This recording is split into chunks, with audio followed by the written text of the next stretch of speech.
La semana pasada hablaba de lo que es introducción a la teología, lo importante que es pararse y dar una mirada al mundo de la teología, y como hablaba justo con el pastor Antonio, lo importante de tener alguna base teológica para poder adentrarnos a este mundo de la teología, ¿no?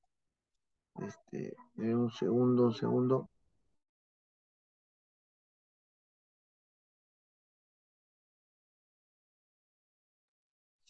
Entonces, adentrarnos a este mundo de la teología, tener alguna base que nos ayude a entender mejor, porque valgan realidades cuando uno ingresa a conocer más de la teología, más de la fe, eh, suelen haber, digo yo, confusiones, porque se va de frente a cosas un poquito profundas, como Jesús dijo, escudriñad las escrituras, ¿no? Entonces, para mí, como maestro, qué importante que los estudiantes tengan alguna base, ¿no? Y como decíamos la semana pasada, primero es la fe. Primero todo comienza con fe, nuestra fe en Dios. Segundo, entra la teología. Y tercero, viene la doctrina. La teología, diríamos, en otras palabras, estudiar nuestra fe. Estudiar esa fe para que a esa fe le demos base ya en lo que es doctrina, ¿no? Y fundamentar nuestra fe o afianzar nuestra fe, porque no se trata de creer solamente. Yo tengo fe y siento en Dios, ¿no? Siento su perdón, siento su paz, y ya está bien, pero ¿qué más? Tengo que fundamentar lo que siento en las escrituras. Y es ahí, después de la fe, entra la teología, y después de la teología entra lo que es la doctrina, ¿no? Entonces, en este caso, eh, eh, este tema es una introducción al Antiguo Testamento, ¿no? Y este estudio está basado en conocer el contexto en el cual se dio los escritos inspirados. Cuando digo el contexto, es el tiempo, ¿no? Las circunstancias, contexto igual circunstancias en el cual se dio los escritos inspirados la Biblia. Las primeras formas de escrituras, los personajes principales, las divisiones del Antiguo Testamento, los pactos que se dieron en dicho tiempo para poder entender qué cosa, mejor el Nuevo Testamento. Algunos que lamentablemente dicen, no, ya el Antiguo Testamento quedó en el pasado y ya no hay por qué estudiarlo, están equivocados, porque ¿cómo entiendes el Nuevo Testamento si no tienes esa base? ¿Sí? Esa base que es el Antiguo Testamento, ¿no? Hay que conocer el Antiguo Testamento. La Biblia está dividida en Antiguo Testamento y Nuevo Testamento, aunque dicen los expertos, debería llamarse pacto en lugar de testamento, debido a que hacen referencia a los dos pactos que hizo Dios con su pueblo, el pacto mosaico, el pacto con Moisés en Éxodo 24, y el nuevo pacto que Jesús hizo, ¿no? Algunos dicen debería llamarse Antiguo Pacto y Nuevo Pacto. Bueno, son nombres, ¿no? Nosotros llegamos a nuestro tiempo como Antiguo y Nuevo Testamento. Cuando hablamos del pacto mosaico, Éxodo 24, cuando Dios le dice, ¿no? Entonces Moisés tomó la sangre y roció sobre el pueblo y dijo, he aquí la sangre del pacto que Jehová ha hecho con ustedes sobre todas estas cosas. O sea, cuando hablamos de pacto estamos hablando de rociar sangre, ¿no? Y eso es lo que Moisés hizo. Y el nuevo pacto, según Mateo 26, y mientras comían, tomó Jesús el pan y bendijo y lo partió y dio a sus discípulos y dijo, tomad, comed, esto es mi cuerpo. Y tomando la copa y habiendo dado gracias, les dio diciendo, bebed de ellas todos, porque esto es mi sangre del nuevo pacto, que por muchos es derramada para remisión de los pecados. Entonces, para entender el Nuevo Testamento, hay que ver la importancia del Antiguo Testamento. Y el Antiguo Testamento es el fundamento sobre el cual se edifica el Nuevo Testamento. Ahora, hay que tener en claro, el Nuevo Testamento no reemplaza al Antiguo Testamento, sino que es el complemento. El Nuevo Testamento es el complemento del Antiguo Testamento y confirma el Antiguo Testamento, según los pasajes que vemos ahí, Primera de Pedro, Romanos, Efesios 3. La revelación en el Nuevo Testamento ha sido progresiva. Dios en el Antiguo Testamento hablaba de un futuro, hablaba de un Mesías, hablaba de un Cristo, hablaba de un Salvador, y eso se complementa y eso se dio. a través de los años, ¿no? Las citas del Antiguo Testamento en el Nuevo Testamento, por ejemplo, de los 27 libros del Nuevo Testamento, solo 3 no los cita, ¿sí? Mateo lo cita 53 veces. La predicación de los apóstoles estuvo basada en el Antiguo Testamento. Pedro, Esteban, Felipe, Pablo, Bernabé, todos ellos hablaban del Antiguo Testamento. Y las epístolas estaban basadas en argumentos del Antiguo Testamento. Por ejemplo, Hebreos. Usted lee el libro de Hebreos que está en el Nuevo Testamento y casi todo hace referencia al sumo sacerdote, hace referencia de cómo se hacían las ceremonias, ¿no? Casi todo está basado. Entonces, ¿qué entendemos? Que el Nuevo Testamento complementa, ¿qué cosa? El Antiguo Testamento, no lo reemplaza. Algunos temas relacionados, por ejemplo, el cruce del Mar Rojo en el Antiguo Testamento prefigura más tarde el bautismo cristiano en el del Nuevo Testamento, según Corintios 10. La conquista de Canaán por Josué prefiguró el reposo espiritual que los cristianos alcanzarán por la fe, según Hebreos 3 y 4. O sea, cada evento importante en el Antiguo Testamento, de una u otra manera, tiene una ejemplo, tienen una comparación, una analogía en el Antiguo Testamento.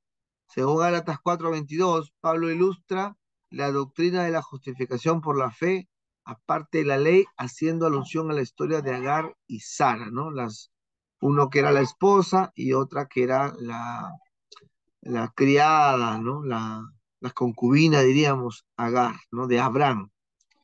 Entonces, Romanos eh, la carta, la epístola a los Romanos, es una de las más doctrinales. Y curioso que es que está basado mucho en el Antiguo Testamento, ¿no? Hablar de la justificación en el Antiguo Testamento es hablar del perdón a través de la sangre. Y hablar de la justificación en el Nuevo Testamento es también hablar de la sangre, por medio de la sangre, pero de Cristo en este caso. Entonces, ¿qué cosa vemos acá? Un complemento. Ahora, ¿qué es el Antiguo Testamento? Se le llama Antiguo Testamento a la primera sección de los 39 libros de la Biblia, desde Génesis hasta el profeta Malaquías. Estos libros, ¿qué tiempo se demoraron en ser escritos? Un periodo aproximadamente de unos 1000 años. O sea, ahora, que se entienda algo, esos 1000 años no han sido 1000 años de cronológicos desde que Moisés comienza a escribir, ¿no? Sino han sido años, mejor dicho, no es que Moisés comienza la historia y perdón, en Éxodo, por ejemplo, y de ahí hasta Jesús, 1500 años, no. En la realidad ha pasado muchos años más, pero que desde que se comenzó a escribir, porque obviamente el Génesis 1 o Génesis, los primeros 50 capítulos, no fueron un periodo de 1000 años, fue un periodo de mucho más años, promedio de 4000 años, en total hasta Cristo. Pero lo que está acá diciendo es lo que comenzó a escribirse, ¿no? Y por unos 30 autores diferentes, ¿no? El Corintio lo llama las escrituras, y en Lucas lo señala como la ley de Moisés, los escritos de los profetas y los salmos. En Mateo 5:15 dice la ley y los profetas, ¿no? Así en el Nuevo Testamento lo reconocían al Antiguo Testamento, la ley de los profetas, la ley, los escritos, las escrituras, la ley de Moisés, todo eso hacía referencia en el Nuevo Testamento hacía referencia al Antiguo Testamento. Y los términos Antiguo y Nuevo Testamento solo empezaron a usarse a fines del siglo II después de Cristo para distinguir entre ambas secciones de la Biblia. O sea, ya del año 200 para adelante, después de Cristo, recién se comenzó a mencionar así, Antiguo y Nuevo Testamento. Sí, pero antes de eso, le decían las escrituras, la ley de Moisés, los profetas y la ley. Una división actual del Antiguo Testamento, pero acá quiero añadir algo. esta es una división que tienen las Biblias mm, contemporáneas, ¿no? Porque los judíos tienen otro tipo de división. Ahora, entiéndase bien lo que es división. No, ah, no significa que el mensaje cambie, ¿no? Sino cómo lo han dividido ellos. Cómo está dividido en nuestras Biblias, ¿no? Por ejemplo, en nuestras Biblias, el Pentateuco, formado por los primeros 5 libros, Génesis, Éxodo, Levítico, Números y Deuteronomio. Penta, 5 en griego, ¿no? Y los libros históricos. ¿Por qué se llama históricos? Porque hablan de la historia de Israel. Josué, Jueces, Ruth, Primera y Segunda de Samuel, Primera y Segunda de Reyes, Primera y Segunda de Crónicas, Esdras, Nehemías, Esther. Todos estos libros, desde el 6 hasta el 17, hacen una referencia de la historia de Israel, desde el momento que Israel comienza a conquistar la tierra prometida con Josué, cuando comienza el cruce del río Jordán, se llaman libros históricos. Ahora, un estudiante de teología debe tener una idea, para empezar, una idea general de cada división de la Biblia y particularmente de cada libro de la Biblia, ¿sí? Y lo que vemos acá en negrito son cursos dentro del estudio teológico. El curso de Pentateuco, el curso de libros históricos, el curso de los libros poéticos, por ejemplo. ¿Por qué se llama poéticos? ¿Por qué se llama poéticos? Porque su nombre lo dice, ¿no? Está escrito en forma poética, en forma de poesía. Eh, Ahora, pero es una poesía, cuando lleven el curso, diferente a la poesía occidental. La poesía que está escrita en estos libros es la poesía hebrea o la poesía oriental. Por ejemplo, la poesía occidental tiene rima, ¿no? Trae rima, las canciones trae rima. Me voy a casa, así, rimando la asa. Esa es nuestra poesía, pero la poesía oriental no necesariamente tiene rima. O sea, hay particularidades en la poesía hebrea con la poesía occidental, pero como está escrito, está en forma poética, ¿no? Job, Salmos, Proverbios, Eclesiastés, Cantares, son libros poéticos, ¿no? Cualquier pregunta me la hacen, por favor. Otra división del Antiguo Testamento son los profetas mayores y los profetas menores. Son 2 cursos también que se dictan. Ahora, ¿por qué profetas mayores? Eh, no porque sean más grandes, más altos, esos profetas, no, sino así lo han denominado los teólogos profetas mayores, porque su contenido escritural es más, o su contenido profético es más que los profetas menores. Por ejemplo, si usted lee Isaías, Isaías tiene 66 capítulos, hay más escrito, ¿no? Jeremías tiene de 50, Lamentaciones algo de 14, 15, Ezequiel otro tanto y Daniel. En cambio, los profetas menores, su contenido es de 1, 2, 3, 4 capítulos, ¿no?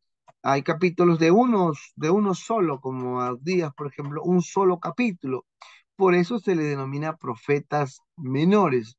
No es que sean de menor rango, sino, repito, que su contenido profético es menos que los profetas mayores, ¿no? Amén. Seguimos entonces, ¿no? Si hay una pregunta, repito, me la hace. Ok. Vamos a otra. Seguimos con la Antiguo Testamento. Otro tema muy importante, hermanos, y que ustedes posiblemente, es la primera vez de repente que ustedes escuchen este tema, lo que es el canon, pero en el sentido lo van a escuchar muchas veces, y importante es tener una base de lo que significa el canon, ¿no? Y esto a hablarle ahorita unas 5 o 6 diapositivas de este tema, el canon, y luego ya, si hubiera preguntas, me las hace. El término canon, ¿no? Es una palabra griega que significa regla. Otros lo dicen caña, ¿sí? Caña, pero que significa medir, ¿no?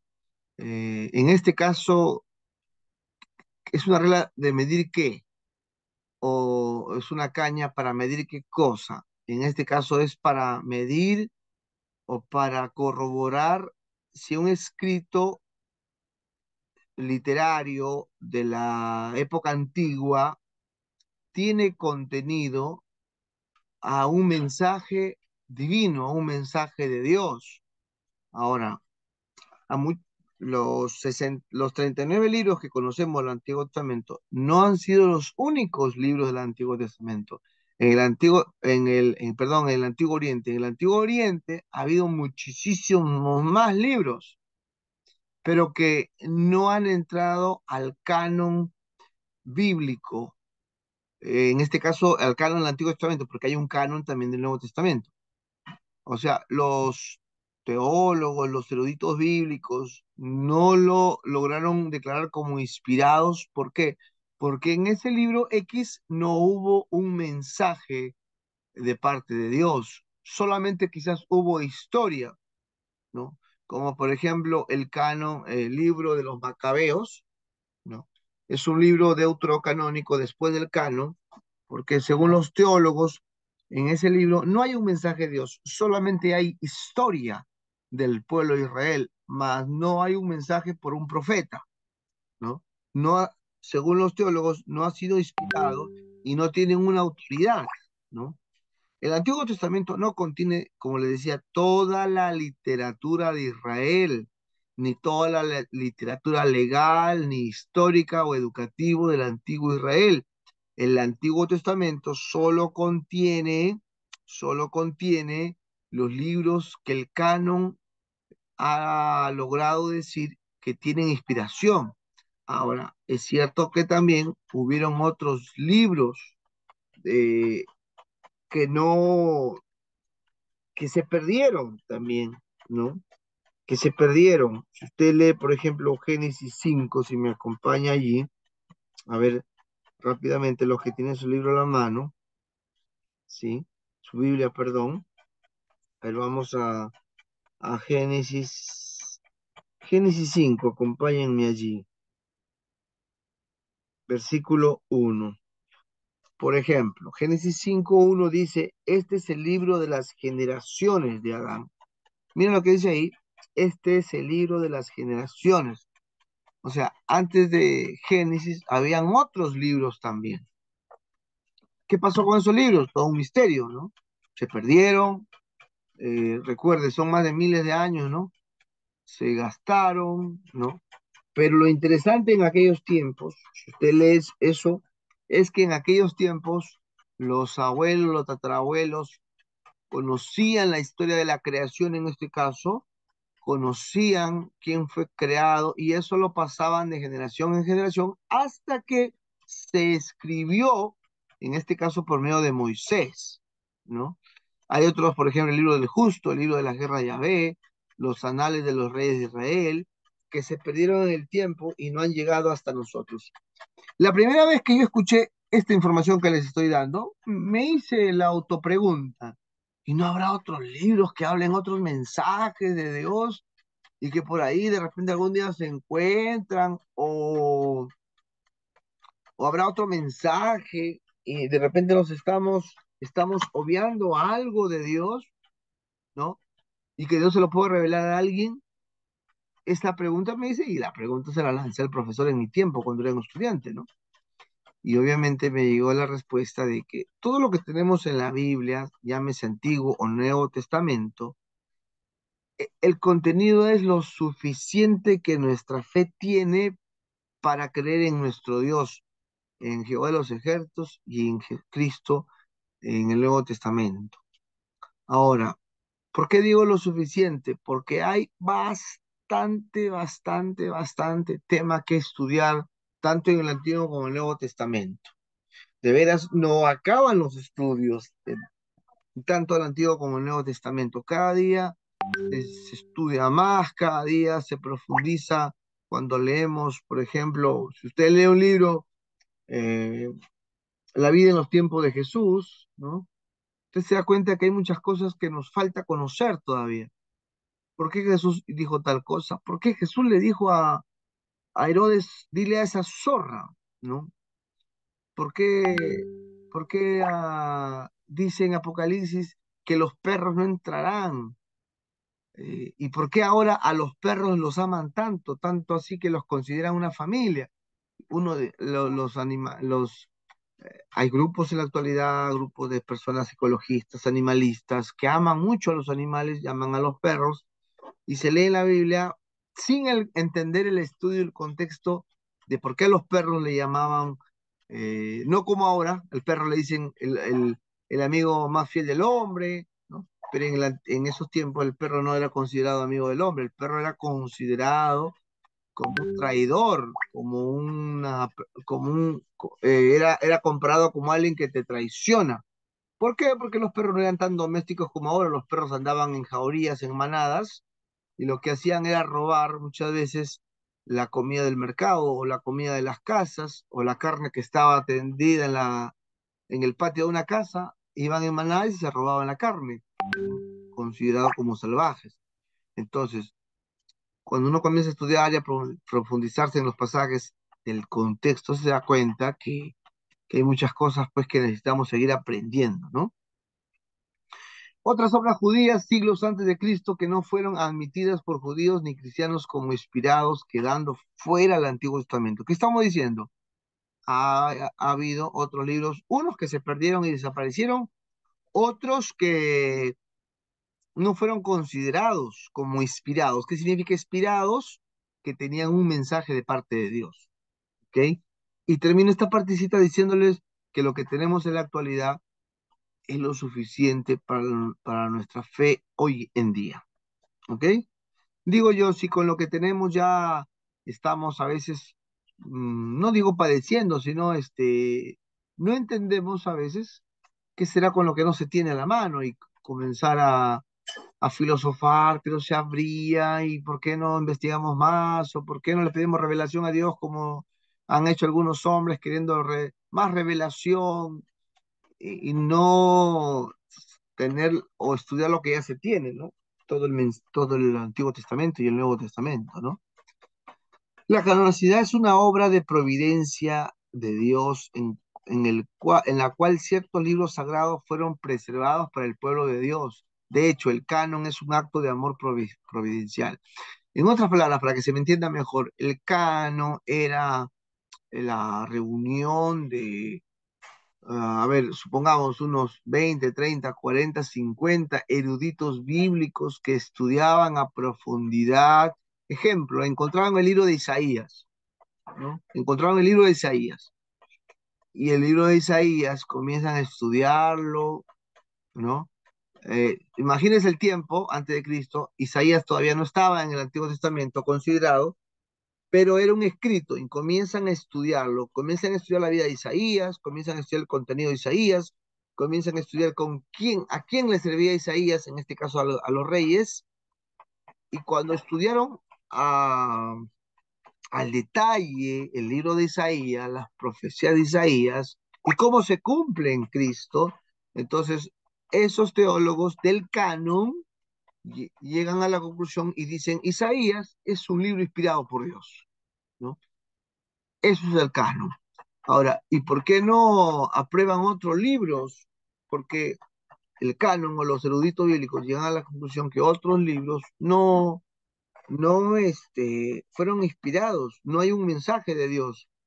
Hay libros, hermanos, y posiblemente usted ha visto alguna película de las piedras que caminan y las piedras que tienen forma humana, y creo que es el libro de Noé, algo así, que han hecho una película también con el actor de Gladiador, es una película de Noé, ¿no? Del diluvio y todo eso, y que hay como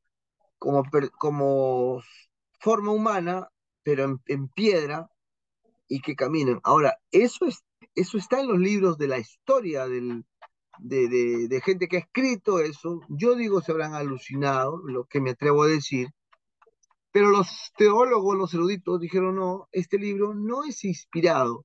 No necesariamente lo escribió Noé porque tenga su nombre, sino que así lo puso alguien y está dentro de la historia, ¿no? Está dentro de la historia, como un cuento, una fábula, eh, es un libro, una obra literaria, pero no necesariamente pasó el canon. En otras palabras, no necesariamente tiene un mensaje de parte de Dios.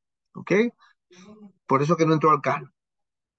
En el canon del Antiguo Testamento se desarrolló durante el transcurso de 1000 años y ha sido probado por el tiempo como evidencia de que solo ciertos libros eran sagrados, o ciertos libros eran santos, o ciertos libros, los 39, han sido inspirados por Dios, ¿no? Hay historia, ha habido de todo en esas historias, eh, y obviamente hay mensaje en ese libro. Leemos Génesis, leemos cómo vivió Jacob con sus 4 mujeres. Ahora, obviamente esa es parte de la historia, pero dentro aún de esos capítulos vemos cómo Dios se fue revelando a Jacob, ¿no? En la piedra, a Moisés en el desierto. Entonces, esto tiene un mensaje de parte de Dios. Entra al canon, pasa al canon, ¿sí? Si me dejo entender. Para conocer el desarrollo del canon del Antiguo Testamento es necesario examinarlo desde la historia, examinar la evidencia interna y externa del libro. La evidencia cumple el propósito de Dios, ¿no? El Tanaj, el Tanaj es el Antiguo Testamento de los hebreos, ¿sí? En otras palabras, los hebreos así le llaman al Antiguo Testamento, le llaman el Tanaj. Y el texto masorético la divide en 39 libros. La palabra masorético significa los masoretas. ¿Y quiénes fueron los masoretas? Los que transcribían o los que copiaban los, los escritos inspirados cuando éste ya se desgastaba o cuando ya no se leía bien, se borraba. Entonces los masoretas eran un grupo de sacerdotes, de eruditos, que transcribían a un nuevo material, a un nuevo pergamino, a un nuevo papel, diríamos, para entenderlo mejor, ¿no? Entonces, al igual que nuestro Antiguo Testamento, siendo los mismos libros aceptados por la Iglesia Apostólica y la Iglesia Protestante, la Apostólica, la Iglesia Católica, ¿no? O la Iglesia Romana, pero, perdón, la Iglesia Romana, la Iglesia Católica, añade 14 libros, algunos le dicen apócrifos, otros le dicen deuterocanónicos.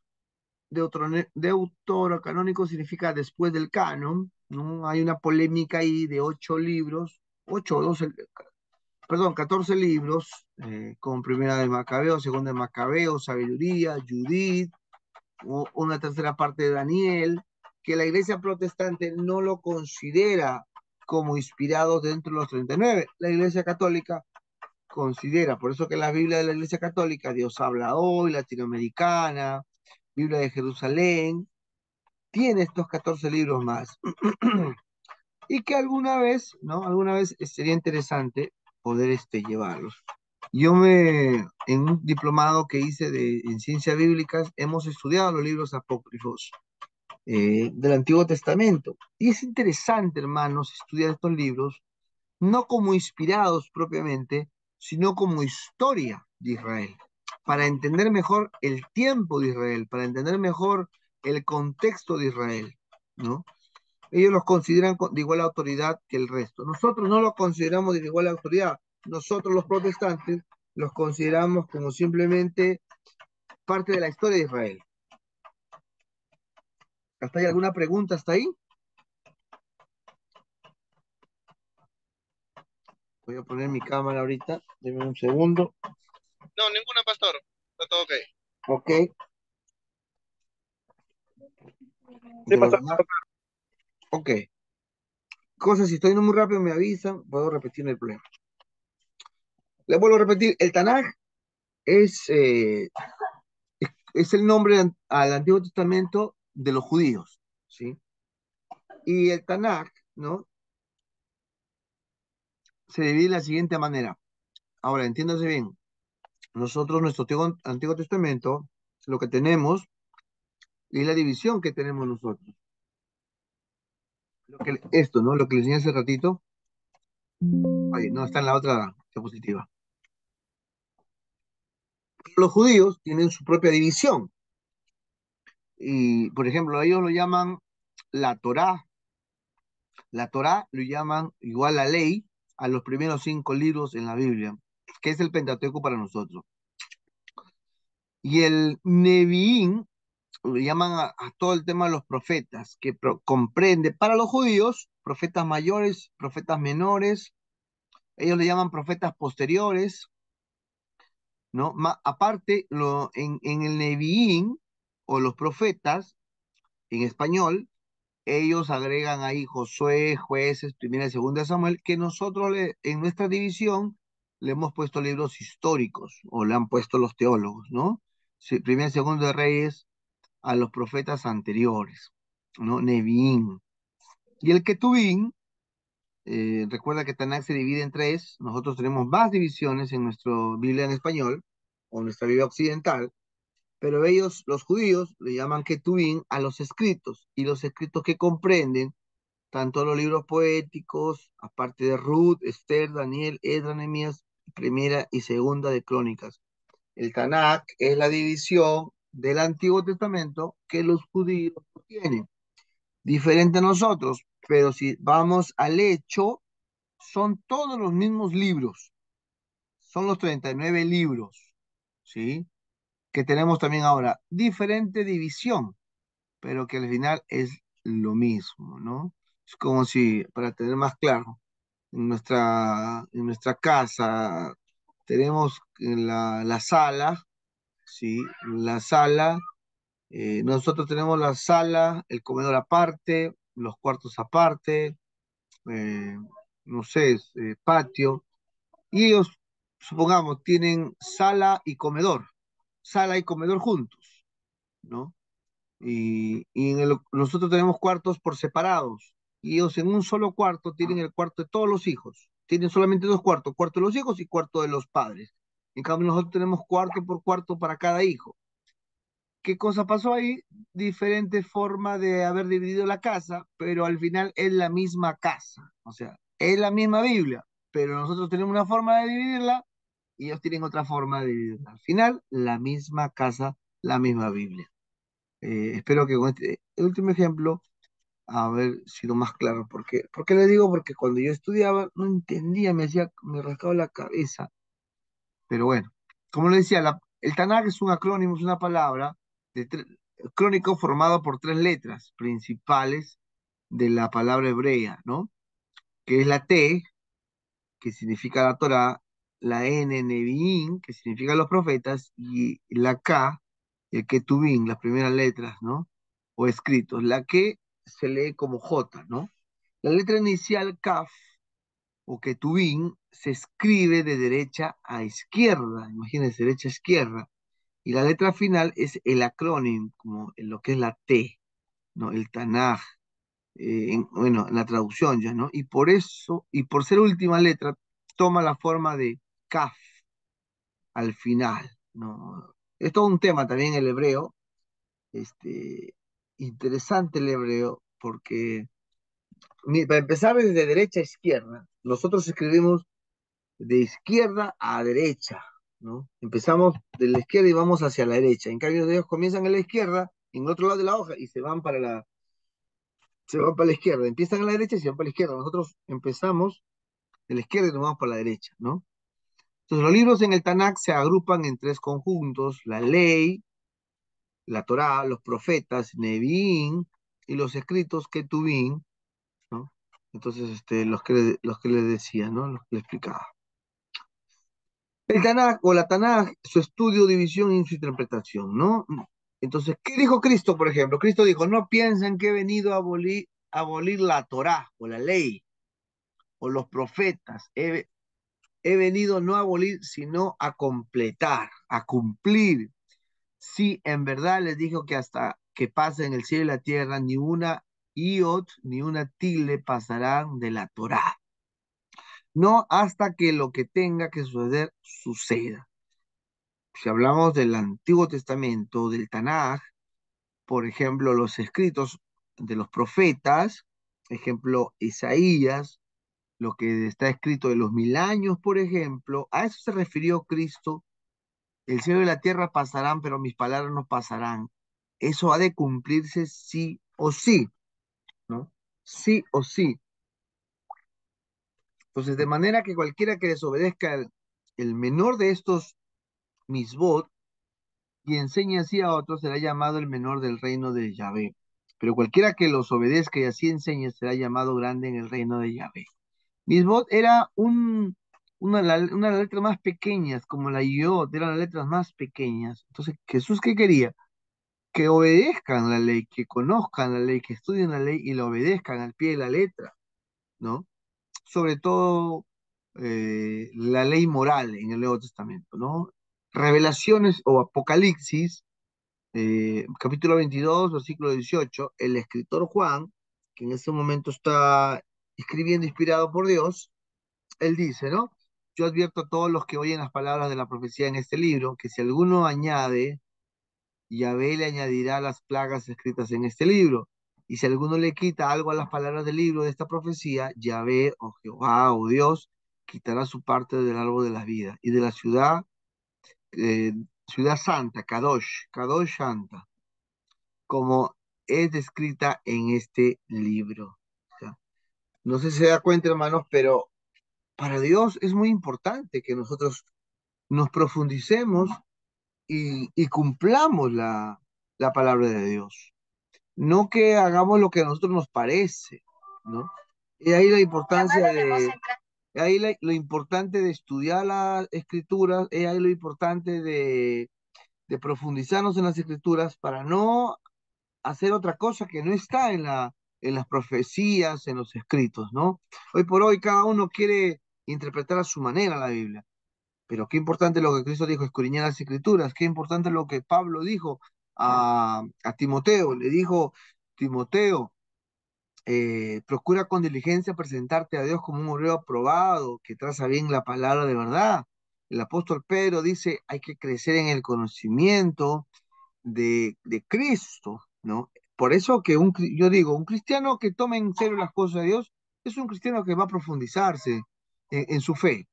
No va a tomar la fe como algo superficial, ¿no?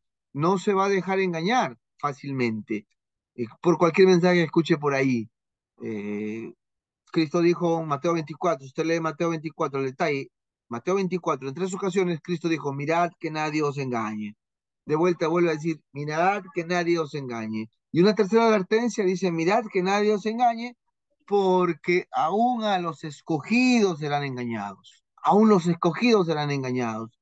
Entonces Cristo advierte de eso. Entonces, tengamos cuidado. Les cuento una anécdota o una experiencia personal. Yo me convertí en el año 98, más de la mitad del año 98, empezando el año 99, y al final, está el año 1999, por acá por Chimbote llegó una profeta, y esa profeta contaba que tenía el don de ver quiénes están escritos sus nombres en el libro de la vida, ¿no? Y curiosamente había habido una reunión de oración y en esa reunión hubieron algunos pastores, en esa oración hubieron algunas visitas, y en esa reunión estaba mi pastor, y curioso fue que yo pregunto, yo tenía dudas, decía, uy, si esta mujer, y como uno está nuevo, no conoce, no ha estudiado todavía, yo decía entre mí, de repente mi nombre no está escrito en el libro de la vida. Y estaba preocupado, estaba nervioso, ¿no? Uno empieza, y recuerdo haberle preguntado a mi maestro, a mi profesor, a mi pastor Fino Alcántara, y digo, pastor, ¿esto será cierto que la profeta dice que puede mirar este, quiénes están escritos en el nombre su nombre en el libro de la vida? Mi pastor con la tranquilidad y el conocimiento que él ya tenía, Dice, no te preocupes, Félix, me dice, nadie puede ver eso. Nadie se es digno de abrir los libros, como dice Apocalipsis. No se halló nadie que sea digno, dice Apocalipsis. Solamente Cristo, solamente el Cordero es el único que puede abrir y saber quiénes son salvos y quiénes no son salvos, quiénes están escritos sus nombres en el libro de la vida y quiénes no. Hermanos, para mí esa respuesta en ese tiempo, le hablo más de 20 años ya, fue un alivio tremendo, hermano. Tremendo alivio, porque estaba Nerio, estaba asustado, seré salvo, no seré salvo, con un tremendo miedo, ¿no?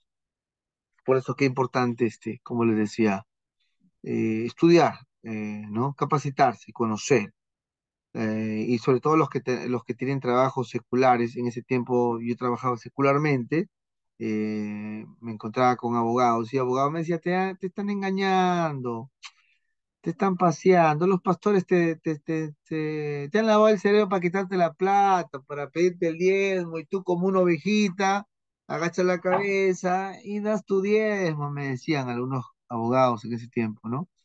Yo digo, yo decía, no creo que me engañen, mi fe no puede ser una fe anclada en el vacío, anclada en el aire, en una supuesta sentimiento que yo siento que creo en Dios, ¿no? Y es ahí, bueno, en el año 2000, 2001, 2002, ya en el 2003 comencé, gracias a Dios, a entrar al seminario y a conocer y a darle, como digo yo, una base a mi fe, no una fe en el aire, no una fe solamente en siento el amor, siento el perdón de Dios, no, sino a ese sentimiento, o llame ese sentimiento de mi fe, en este caso lo que yo sentía, darle una base, ¿no?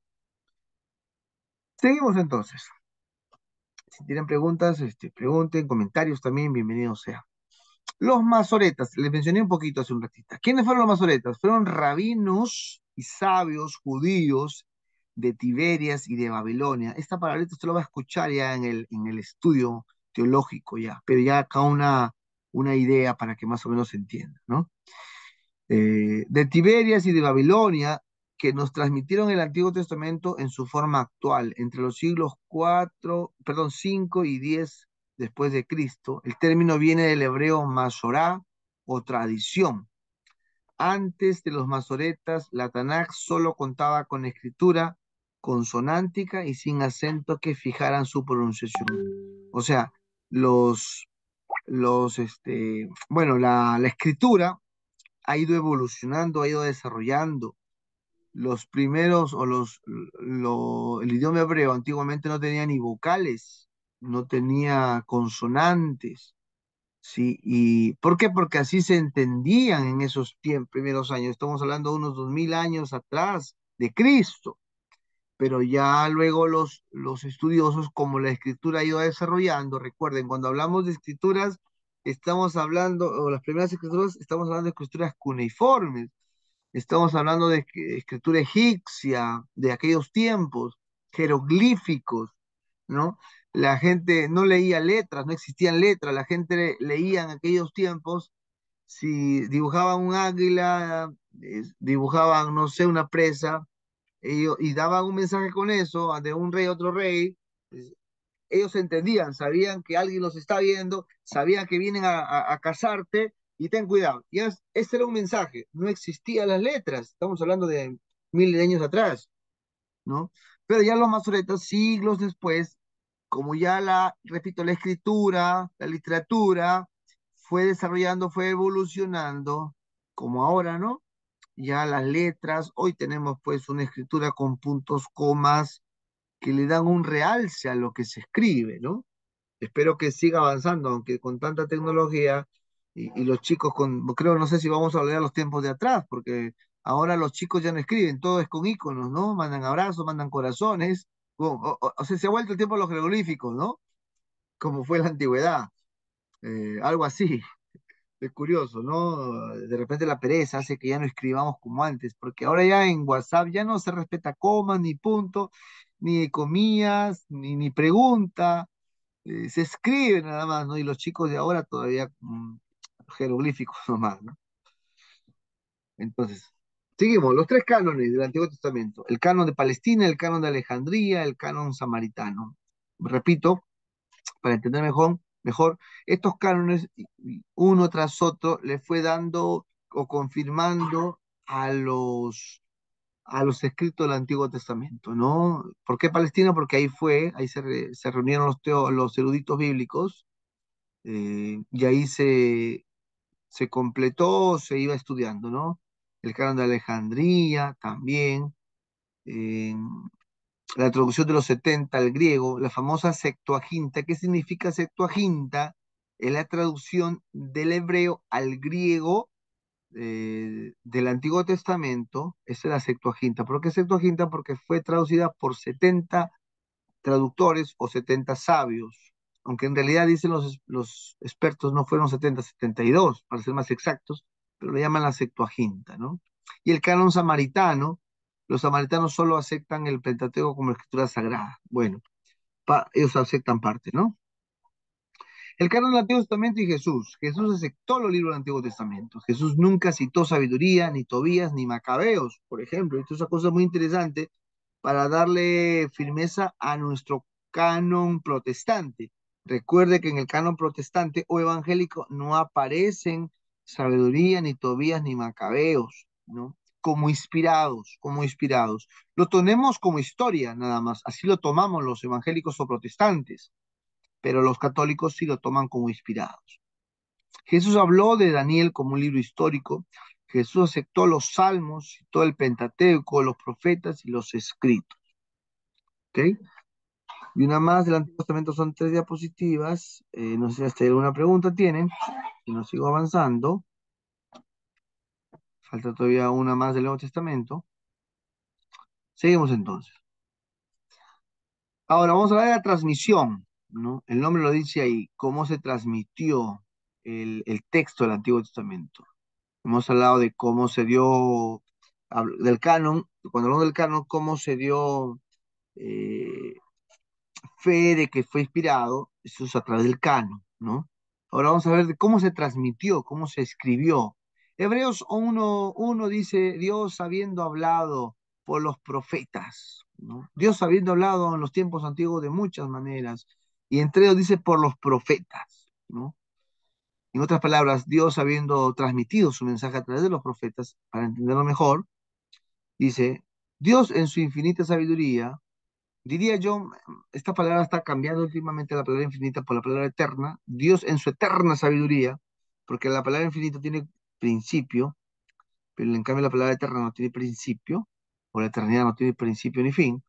Entonces, mejor, Dios en su eterna sabiduría dotó al hombre con la habilidad para comunicarse. Dios el Creador se comunicó con la humanidad, lo hizo desde los tiempos inmemorables, a través de la palabra escrita, a través de ángeles, ¿no? Dios transmitió su mensaje a través de la palabra, a través de ángeles, a través de visiones, a través de sueños, y también al echar suerte, y también a través de la voz de la conciencia, según los textos que están ahí, 1 Samuel 3:6, Apocalipsis, Daniel, Hechos, Job, Éxodo, Proverbios, ¿no? Romanos.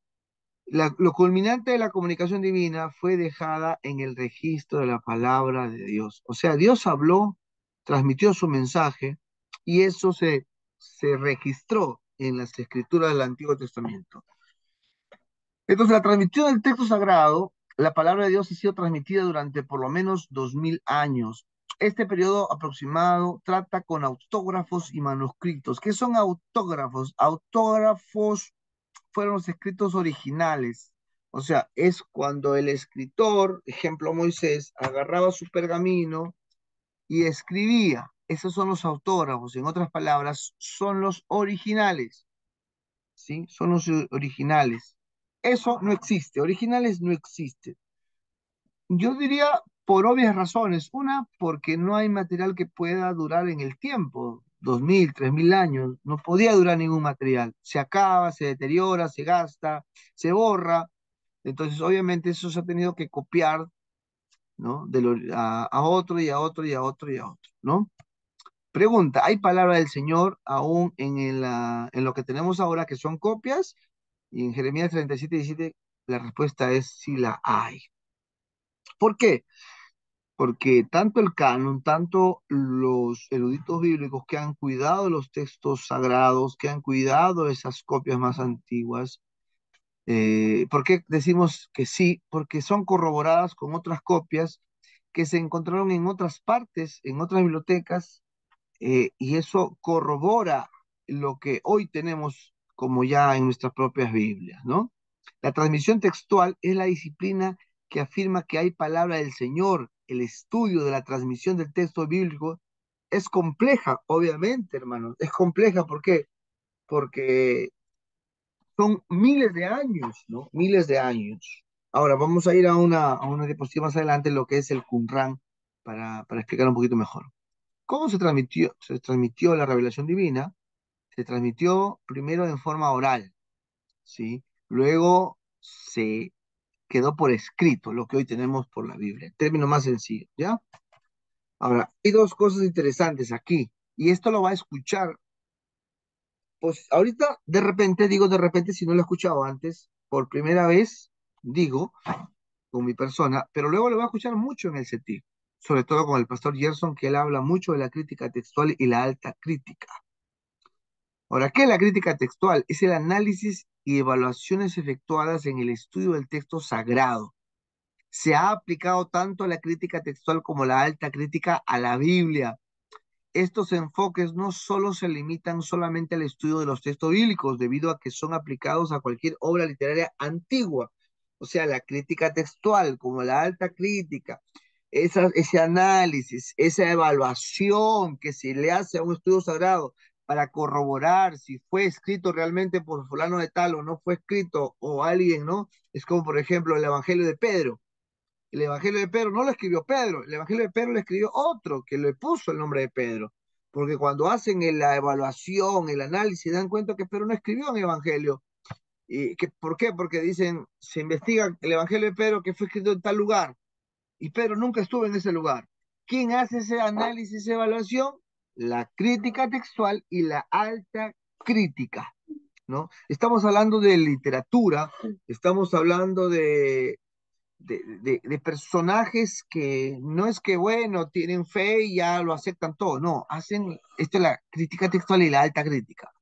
La necesidad de evaluación del texto bíblico radica en el hecho de que los autógrafos originales no existen. Claro, hay que estudiar lo que tenemos ahora, analizar bien y corroborar bien si dicen, por ejemplo, la profecía dice, Isaías dice, y en Belén nacerá el Salvador, en Belén. Ahora, ¿en Belén nació un tal Cristo?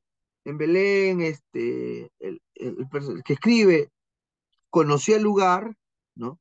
Entonces, no tenemos el texto original, tenemos las copias, que son nuestras Biblias, y es ahí donde la crítica textual y la alta crítica hace su chamba, hace su trabajo, ¿no? La alta crítica, ¿qué trata en sí? Trata con fechas, trata con estilo literario.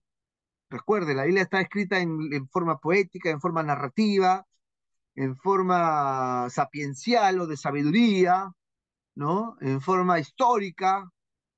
La alta crítica trata con la paternidad del libro, ¿no? El Evangelio de Pedro.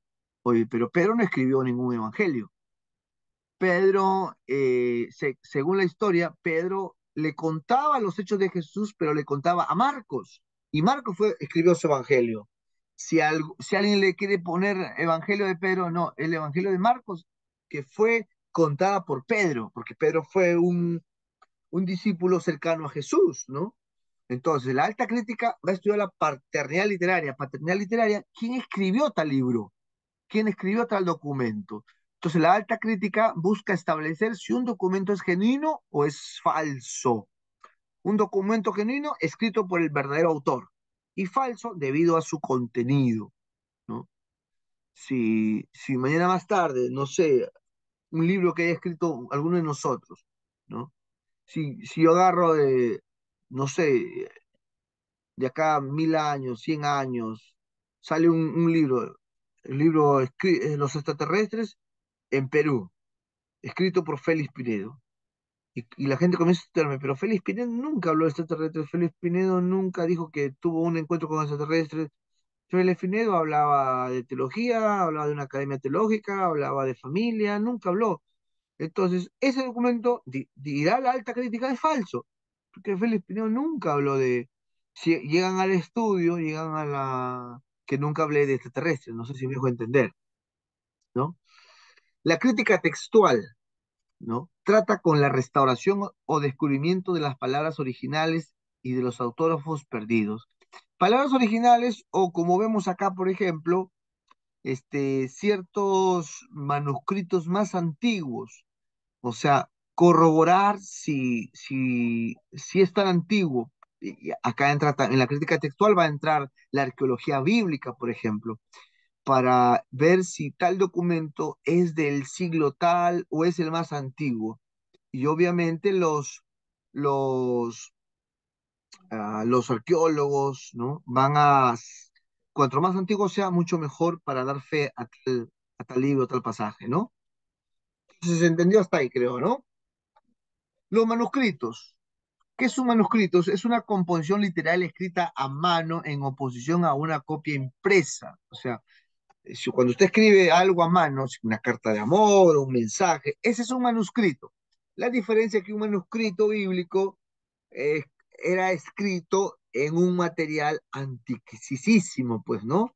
Un pergamino, como eso, ¿no? Que ahorita vamos a ver más adelante. La composición original del manuscrito es llamado autógrafo.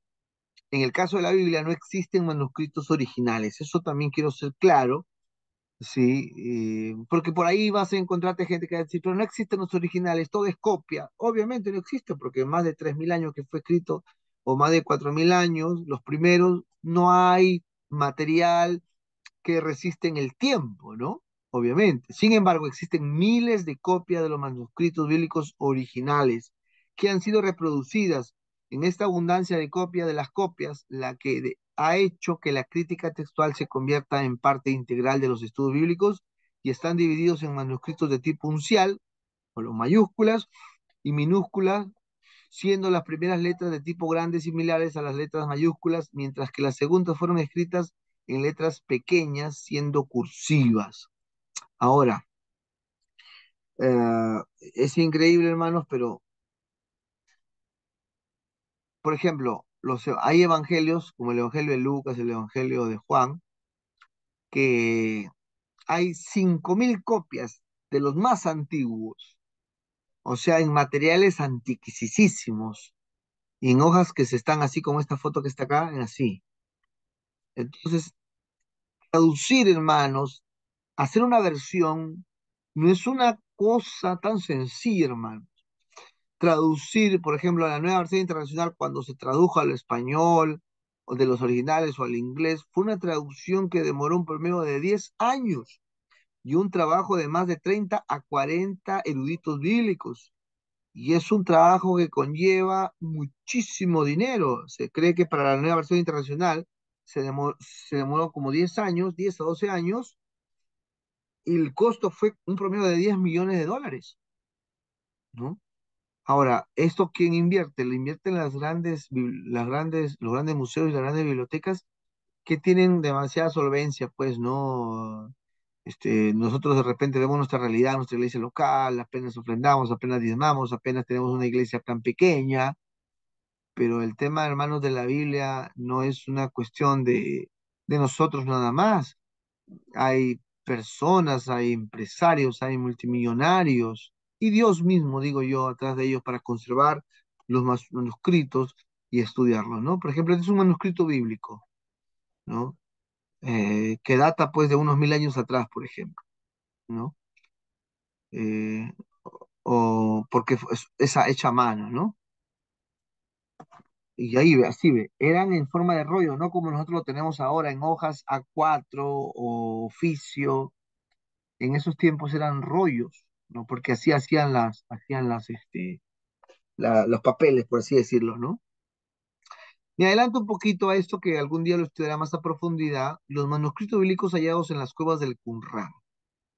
Y le animaría a que vea videos de esto, ponga así, los manuscritos bíblicos en las cuevas del Qumran. Las cuevas del Qumran es unas cuevas que quedan en Israel. No, perdón, no recuerdo bien el lugar. No es exactamente Israel. Pero ay, se me va el nombre. Es en Qumran el lugar, pero el país no recuerdo bien.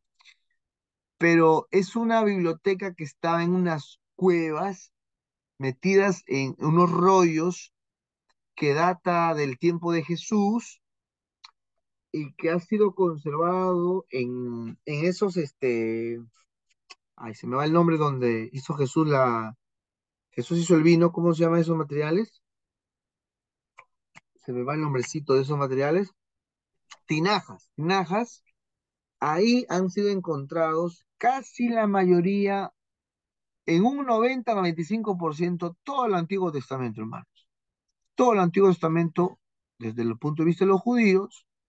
¿Y eso cuándo se ha hallado? Hace poco, hace 50, 60 años, en 1940, 47. O sea, y data de aquellos años. Es entre los escritos más antiguos que se tienen. Entonces, el tema de los arqueólogos bíblicos, hermanos, es una comprobación más, una base más, corroborar más a que nuestra fe no está, como dice escrito, el hombre inventó la Biblia, el hombre hizo esto. No, eso tiene ciencia. Ciencia desde el punto de vista arqueología. Los arqueólogos al estudiar, al escarbar, al abrir esto, no es una cuestión de que tú sientes que es la palabra de Dios, no, hay estudio acá, hay investigación acá, ¿no? Y por ejemplo, para conocer un poquito más cómo se transmitió los textos más antiguos de la época, ¿en qué se escribía? En tablilla, se escribía en barro, ¿no? Los egipcios, como les decía hace rato, eh, lo que ha habido en aquellos tiempos ha sido la escritura ha ido desarrollando, ¿no? Los jeroglíficos, por ejemplo, ¿no? Luego el papiro, ¿no? Y luego el pergamino, ¿sí? El pergamino ya se hacía de hojas, el papiro se hacía de las pieles de las cabras, ¿no? Juntaban y todo eso, ¿no? Se ha ido transmitiendo, en este caso el Antiguo Testamento. Así lo iban preparando, ¿no? Lo ponían, lo trenzaban, los pergaminos, ¿no? Y así, ¿no? Acá hay un poquito de información de la cueva del Qumran, lo que decía, fueron encontrados en el año 1947 en la cueva del Qumran, está cerca del Mar Muerto, no, sí fue Israel, ¿no? Cerca del Mar Muerto. Fecha manuscritos que datan del siglo II hasta el siglo V después de Cristo, ¿no? Ejemplo, texto completo de Isaías, copias del libro del Antiguo Testamento excepto el Esther, comentarios bíblicos y otras obras literarias. O sea, esto es una biblioteca completa que se encontró. Tremenda riqueza literaria que corrobora mejor la Biblia, ¿no? Ahí está, ¿no? Hay comunidad del Qumran, desierto del Qumran, el Mar Muerto más allá, y ahí fueron encontradas, ¿no? Conservación del texto. John Mumford es un especialista en esto. Él está, por ejemplo, haciendo trabajos de conservación en el Codex Sinaíticos en una biblioteca británica, o sea, en esos países que cuidan y que tienen esta cultura y que hay fuerte inversión porque esos libros, perdón, esos manuscritos se deterioran a través de los años. En estas bibliotecas están muy bien conservados, tanto en un lugar, llámese clima. No sé, por ejemplo, hablando de nuestra historia acá en Chimbote, les hago una pregunta. ¿Usted sabe dónde están las escrituras, los documentos más antiguos de Chimbote? ¿Estarán en alguna biblioteca, en algún archivo en Chimbote? No, no están en ninguna biblioteca ni archivo de Chimbote. Los documentos más antiguos Si usted hizo una compra-venta en el año 1950, 1960, o cuando apareció el primer notario, el notario Bernabé Zúñiga, que es de esa época más o menos 70, ¿no? 60, 70, eso, hermano, no está en Chimbote. ¿Dónde está? Está en Huaraz. Tuve que hacer en una ocasión un trabajo de ir a una compra-venta de esos años 70 más o menos. ¿Y dónde está? En Archivo Central en Huaraz. Ahora, ¿por qué está en Huaraz y no en Chimbote si fue un contrato de una compra-venta en Chimbote? Porque en Huaraz, por el clima, se conserva mucho mejor el papel en este caso, ¿no? Si estuviera en Chimbote, el calor lo ayuda a deteriorarse más rápido. En cambio, el clima de Huaraz es apropiado para que se conserven, en este caso, el papel, ¿no? Así, en Gran Bretaña, donde están esos manuscritos, esos códices. Un códice es una agrupación de manuscritos, están en esas bibliotecas donde tienen el clima apropiado para conservar, ¿no? Hay gente, como le decía, instituciones que cuidan mucho más los textos sagrados. ¿Hasta ahí alguna pregunta, hermanos? Ahora sí voy a prender mi cámara, la había apagado. Todo claro, pastor. No sé si estoy volando muy rápido, pero bueno, acá terminamos ya con el Nuevo Testamento.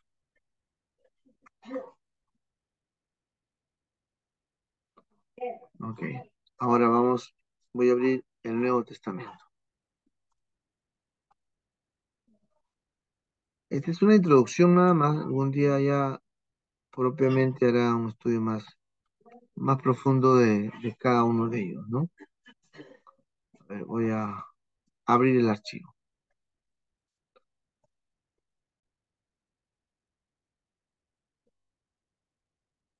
Ok, voy a tener más libertad, ya. Entonces, introducción al Nuevo Testamento, ¿no? Vamos a dar una introducción ahí. Ahora, usted sabe, se termina de escribir Malaquías y hay lo que le llaman un silencio profético. Según los estudiosos, en esos años no ha habido inspiración, no ha habido mensaje profético, porque estaban en cautiverio para variar, ¿no? Entonces, más o menos, ¿no? 424 antes de Cristo hasta Juan el Bautista, un promedio de 400 años de silencio. Periodo se le llama intertestamentario. Algunas Biblias antiguas tienen hojas en blanco, 4 hojas en blanco. La Reina Valera 60, alguna la de 1909, tiene hojas en blanco. ¿Qué significa eso? Eso significa, tiene un mensaje, silencio profético. Porque en esos tiempos, recuerda, los judíos habían sido invadidos, para empezar, por los babilónicos.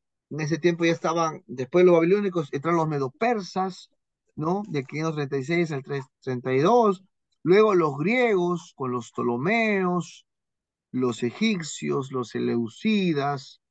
En la historia va a entrar aquí el famoso Antíoco cuarto Epífanes. Este es todo un personaje. ¿Por qué? Porque él hizo, y ya le introduzco al tema, va a escucharlo nuevamente después.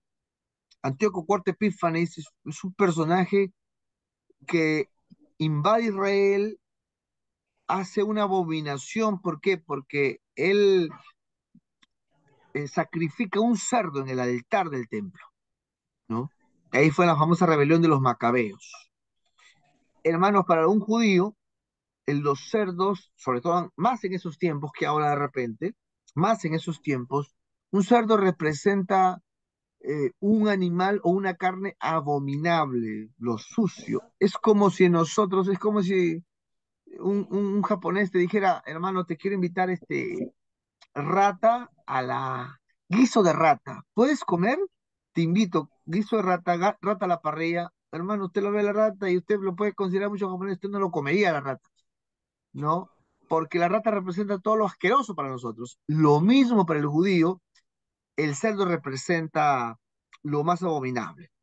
Pero este conquistador entra y hace una de las cosas más abominables y en el templo judío sacrifica un cerdo. En el templo se sacrificaban los corderos, no los cerdos. Los cerdos no eran, no lo comían los judíos. Repito, es como nosotros las ratas, ¿no? Y ahí donde comienza la famosa rebelión macabea. Todo esto es intertestamentario, previo a lo que ya viene el Nuevo Testamento, ¿no? Luego Pompeyo ya en el año 63, ya con la invasión el Imperio Romano que comienza a conquistar, ¿no? La conquista de Palestina ya por Roma, ya entra la historia de Roma, ¿no? Ahora, en ese tiempo, como estábamos hablando un poquito de introducción, en la parte política, ¿no? Los persas, el famoso Alejandro Magno también, que él fue un griego. eh, Israel ha tenido pues las invasiones persas, egipcias, los sirios, los macabeos también gobernaron Israel. ¿Quién eran los macabeos? Eran judíos, pero que se rebelaron y en unos años tuvieron una cierta libertad. Es como diríamos, los macabeos eran como una especie de, imagínense que el MRTA ingresa a la, imagínense, está España acá y el MRTA o Tupac Amaru, se revela y por unos años toma Israel, mata a muchos españoles o mata a muchos sirios, ¿no? Y por algunos años los macabeos reinaron. Y lo que siempre suele pasar, a pesar de que también se contaminaron, también comenzaron a dejarse contaminar por el poder, ¿no? En aquellos tiempos, para entrar en introducción, existían instituciones. Por ejemplo, la sinagoga era una institución. Ahí no, como en aquellos tiempos no existía el templo todavía, y el templo comienza en la época del año 60 antes de Cristo, pero en esos 400 años aproximadamente, desde el tiempo de Babilonia, que conquistó Israel, no había el templo, pero sí existían las sinagogas. ¿Qué eran las sinagogas? A ver, para que más claro, eran como cultos de hogar.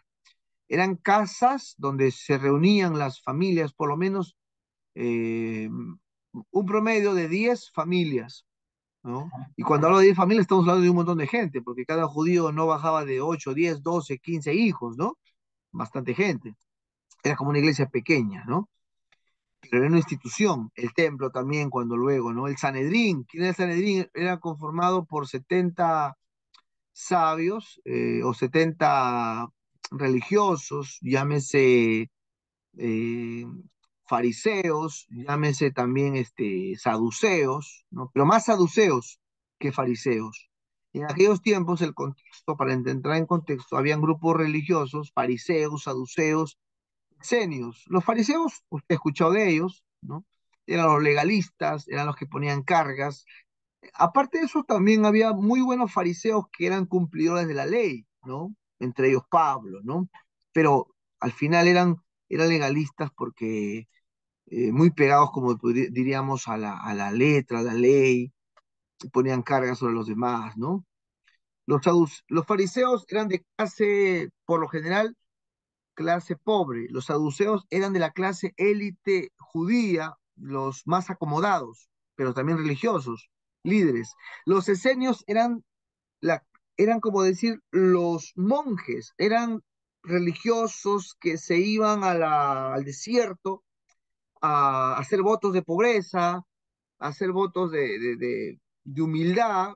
Se cree que Juan el Bautista fue un esenio, por ejemplo, porque estaba en el desierto y de ahí viene predicando su mensaje, ¿no? Los escribas, que eran una especie de maestros que copiaban también copistas, ¿no? Los herodianos eran judíos, hinchas de Herodes, eran gente, ¿no? Y los celotes, que eran una especie de los macabeos también, ¿no? Una especie de terroristas, que nunca estaban de acuerdo con el imperio y que de una u otra manera eran gente que andaba en lo oculto y cada vez que podían se rebelaban y mataban a romanos. Y en aquellos tiempos, en la parte política, previo al Nuevo Testamento, en la parte política se divide, como hemos mencionado anteriormente, en cuatro partes: el imperio persa, el imperio griego, el periodo de los macabeos, perdón, el periodo romano, ¿no? Aparecen cambios marcados en la política, en la región y el lenguaje. Lenguaje del Antiguo Testamento era el hebreo. El evento más importante de este periodo ocurrió durante el reinado de Ptolomeo Filadelfo, cuando el Antiguo Testamento fue traducido al lenguaje griego, lo que le decía por 70 ancianos o sabios. A esta versión se conoce como la Septuaginta, o sea, la traducción del Antiguo Testamento del hebreo al griego se le llama la Septuaginta, ¿ok? El lenguaje griego había llegado a ser el lenguaje universal. Es como diríamos en este tiempo el inglés, ¿sí? Usted no, ¿cuántos han visto el mundial? En el mundial hablan tres de los dos equipos y el árbitro. O la pregunta es, ¿qué habla? ¿Qué habla qué habla Messi, qué habla un francés y qué habla el árbitro? No hablan ni español ni francés, los tres hablan inglés, hermanos, porque es el lenguaje universal, ¿sí? Cuando se escribieron los libros del Nuevo Testamento, se escribió en griego, ¿sí? Introducción al Nuevo Testamento, ¿no? El título Nuevo Testamento implica que existió un testamento anterior, es como se identifica Antiguo Testamento. ¿Qué significa testamento? Convenio, pacto, ¿no? Disculpa, me están escribiendo. ¿Hay clase, no hay clase? A ver, voy a enviar de todas maneras a la hermanita que me está escribiendo Oye, hay hermanas que, bueno, no han entrado al grupo, pero el link es el mismo. Perdón. No, ¿y dónde está la otra hermanita? Ya. A ver. Hermana, hermano, el link es el mismo para todas las clases. Este mismo link va a ser para todas las clases. Ya, ya. Ingrese nomás, no importa, ya es tarde, pero ingrese.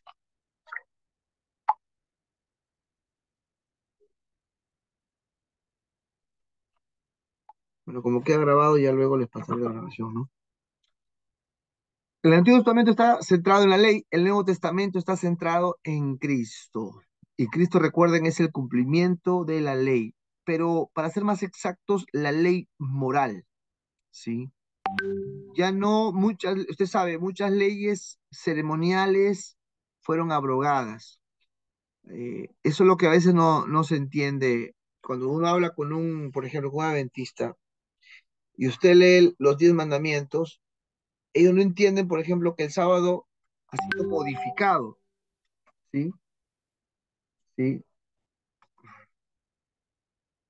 Ha sido modificado y ¿por qué? Porque Cristo, ¿quién hace las leyes en un país? Las leyes lo hacen el Congreso, ¿no? Eh, Pueden modificar, cambiar, abrogar leyes. En este caso, la ley de Dios, ¿quién la hace? Dios misma, o la hace, o la abroga, o la modifica. ¿Por qué? Porque es Dios. Y Cristo centró la ley en esos dos grandes mandamientos, ¿no? Uno sombra y promesa, el otro realidad y cumplimiento. Uno fue principio y el otro consumación. Nuevo Testamento, 27 libros, dividido en 5 secciones. Al ver el panorama completo, se descubre el plan de Dios y la revelación de la verdad del Nuevo Testamento. Ahora, ¿ha habido un choque cultural? Claro que sí, porque los judíos en el tiempo de Cristo, en el tiempo del Nuevo Testamento, tenían influencias del mundo griego, del mundo romano, la filosofía griega. ¿Cuántos han escuchado la cultura greco-romana? Antes que Roma gobierne el mundo y gobierne Israel, lo gobernaban los griegos. Roma militarmente fue más fuerte. Militarmente, los romanos han sido estrategas militares, número uno. Pero en cuanto a pensamiento y en cuanto a filosofía, este, los griegos no se dejaron conquistar. Por eso que se habla de la cultura greco-romana. O sea, Roma era que gobernaba el mundo, pero la filosofía era de los griegos. Entonces, todo un choque cultural en los tiempos de Cristo, ¿no? Tanto así que Roma era la que había gobernado, pero la gente hablaba el idioma griego, ¿sí? ¿No? Entonces, para tener un punto de introducción ahí, ¿no? ¿Por qué 4 evangelios, no? Porque había 4 clases de personas distintas, los judíos, ¿no? Los judíos, por ejemplo, íntimamente familiarizados con las escrituras, su historia, las profecías y las promesas. Para ser impactados debían ver el cumplimiento de las profecías en Cristo. Mateo presenta este mensaje a los judíos. O sea, Mateo escribe para los judíos. Los romanos no estaban interesados en las profecías, ellos necesitaban un mensaje directo y poderoso que se manifestara con hechos. Marcos les brinda ese tipo de mensaje que presenta a Cristo y sus obras maravillosas. O sea, Marcos, su auditorio, su destinatario fueron los romanos. Los griegos, ellos buscaban pues al hombre ideal, ¿no? Sin reproches, y Lucas, que era griego, presenta al Hijo del Hombre, a Cristo Jesús, como el Hijo del Hombre.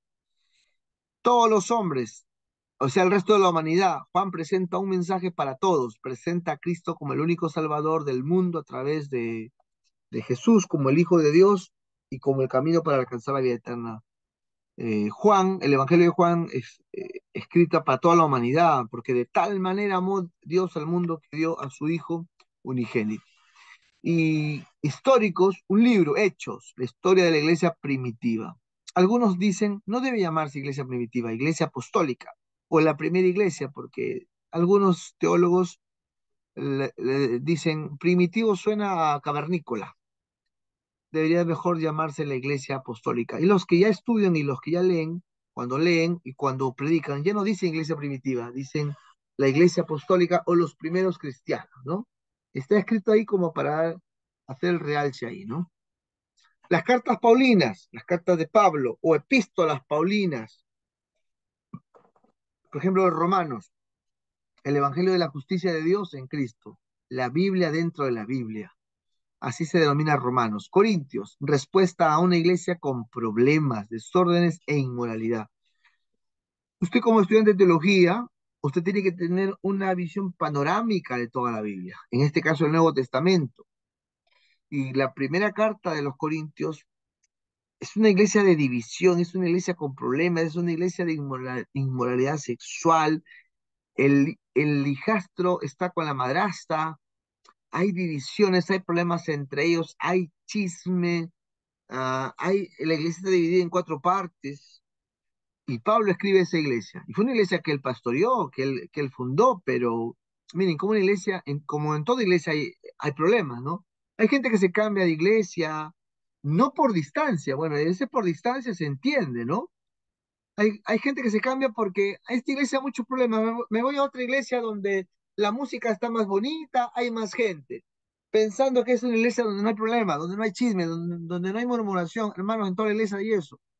Le cuento, una vez vino a mi iglesia un hermanito de una iglesia de una iglesia que tiene tres veces su letra.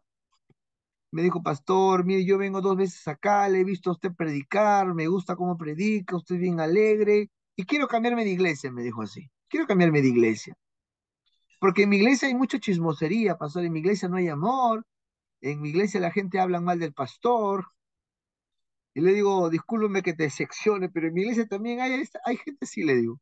En todas las iglesias hay gente así, le digo.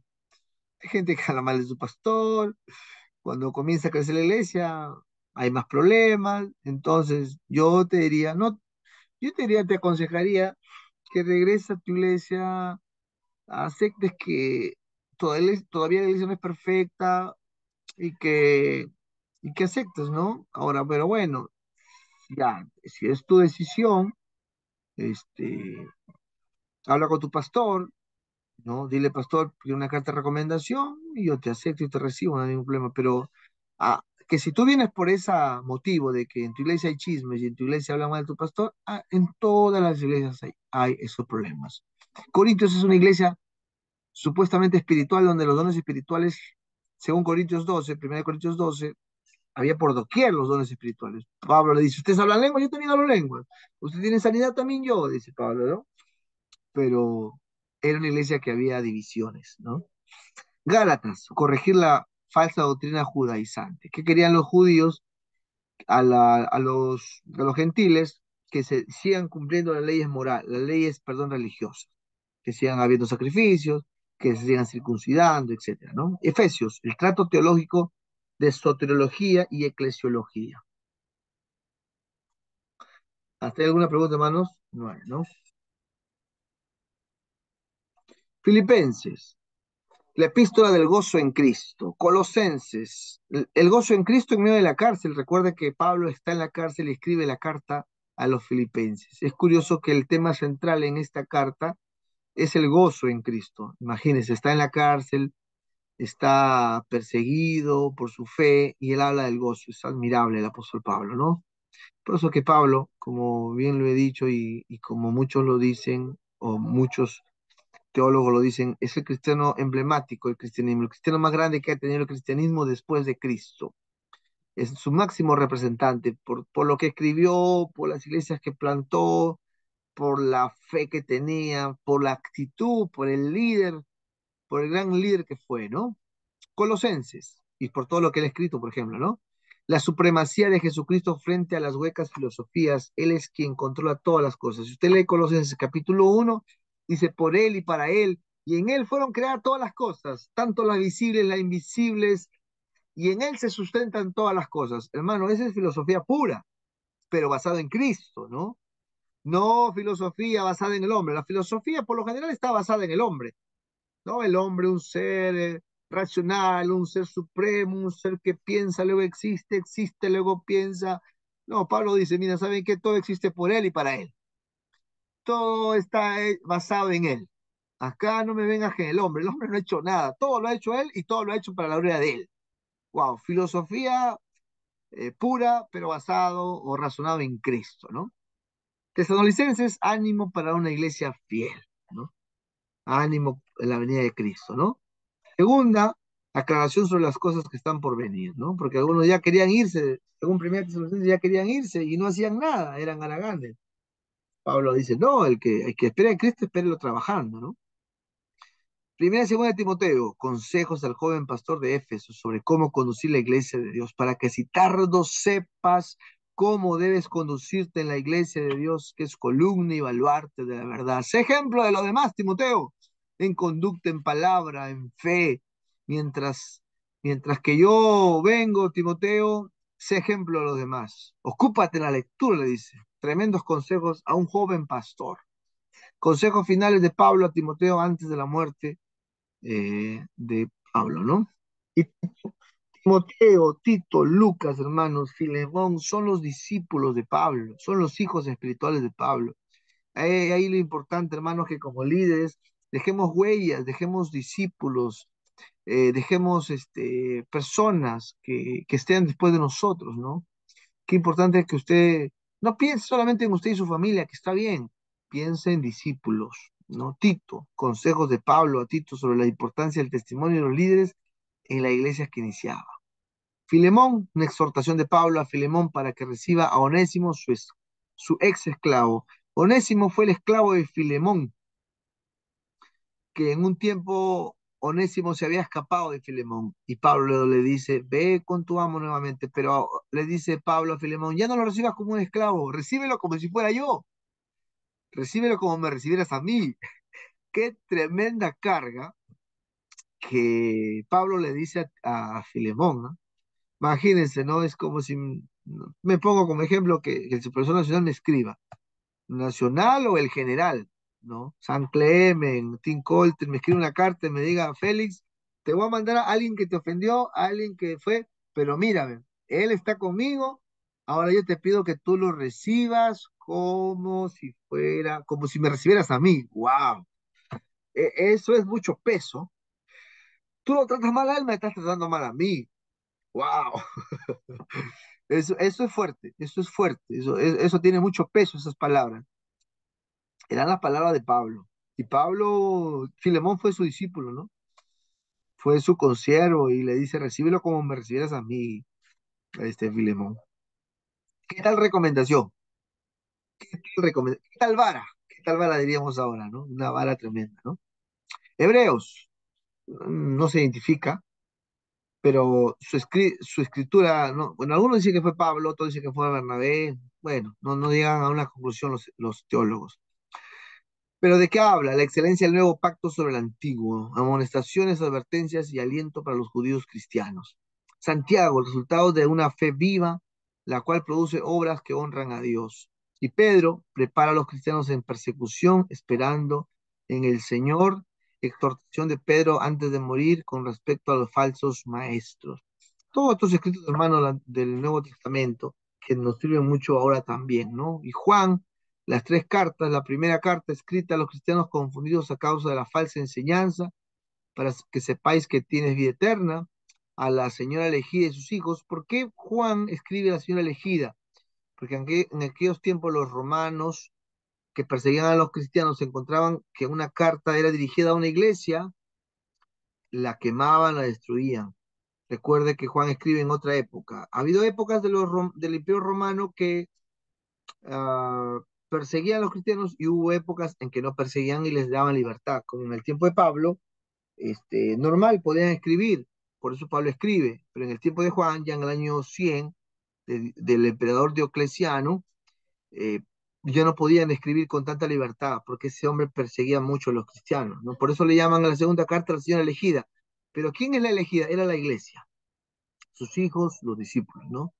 Y esto confundía a los que encontraban, así como en un control aduanero, encontraban a la señora, no, es una carta por una señora, ah, ya, es para mi esposa, ah, ya, pasaba la carta, ¿no? Eran estrategias, ¿no? Es dirigida a la iglesia y sus miembros para advertirles de los falsos maestros y guardarles de las herejías. Y la tercera carta, dirigida a Gallo, un líder de una iglesia, a quien se reconoce su fidelidad y se le advierte de los falsos maestros. En la época de Juan, hermano, muchos falsos maestros, muchos agnósticos, ¿no? Ha habido en esos tiempos, como lo hay ahora también, ¿no? Judas, exhortación a contener por la sana doctrina y batallar contra los falsos maestros. Y Apocalipsis, el regreso de Cristo y el establecimiento de su reino. Decía el otro día uno de nuestros maestros, acerca del Apocalipsis, y es interesante cómo dice este maestro, muchos le tienen miedo al Apocalipsis.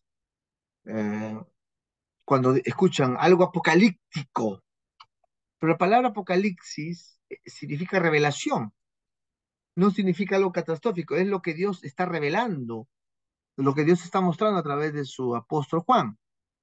Ahora, nosotros vemos el mundo, decía el profesor Garavito, un traductor de Biblia guatemalteco, él nos decía, nosotros vemos el mundo actual y cualquier cosa que pasa, ejemplo, lo que ha pasado o lo que todavía está pasando, la pandemia, cuando empezó, lo vemos como algo apocalíptico. Pero cuando usted lee Apocalipsis, vea Apocalipsis no solamente las copas de la ira, y ande asustado y ande mandando mensajes asustando. Vea Apocalipsis en todo su contexto. Y Apocalipsis en todo su contexto nos hace referencia de que la cosa termina bien. Apocalipsis 21, Apocalipsis 22 termina con la boda del Cordero.